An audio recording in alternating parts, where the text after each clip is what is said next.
afternoon. My name is Ann DeSantis, and I'm a co-curator for TEDx Rock Creek Park.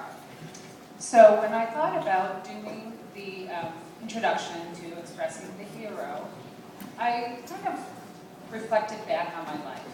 And I mean way back on my life. Back to the time when I was a young girl.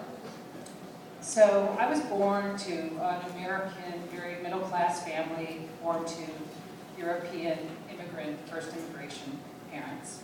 And our house was quite volatile. To say that my parents maybe communicated very openly, quite openly. So I'm the youngest of 6, and when I was brought home, there was a 2, a 4, a 6, an 8, a 10-year-old, and me, an infant baby. So I kind of had to figure out how to express myself. And my family was, all of my siblings were athletic, they were very smart and good at school, and they had a high emotional intelligence. And I really only received 2 of these traits. So in a house where athleticism was held at the highest esteem, I did not really fit in. And it was difficult for me, because I was not an athlete by any stretch. So I didn't know how I was literally going to survive and how I would be put on my path. So at some point, I, by the grace of God, discovered that I had artistic talent. And it was kind of a miraculous thing, because in a household that knew no boundaries, I was allowed to draw for hours on end without being interrupted. And it was as if I found open space in a 1,200 square foot house built for 8. So this became my heroine, my creativity.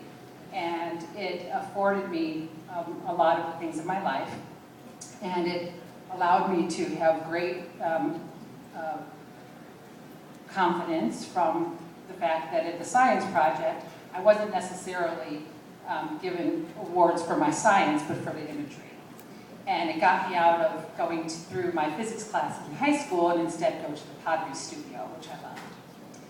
And also it helped me to get a great degree in communication and design, and this fostered great pride in my parents. It took me to the Silicon Valley and back to the Midwest and the East Coast, and it also helped our family process grief when my parents both died. And now it has helped to build a 1,900 square foot house built for 2. So it's brought me to this stage today, and as we go into Expressing the Hero, I want you all to think back to when you were young, way back, to the way that you communicated and what was important to you. And we're going to go into Expressing the Hero and think about the way that we communicate verbally in the written word, as well as some of our special talents. So that brings us to our first speaker, which is going to be David Schenk. So David was able to look to the past and find a voice for his future, and he's going to be encouraging us with his speech, Meet My Dad.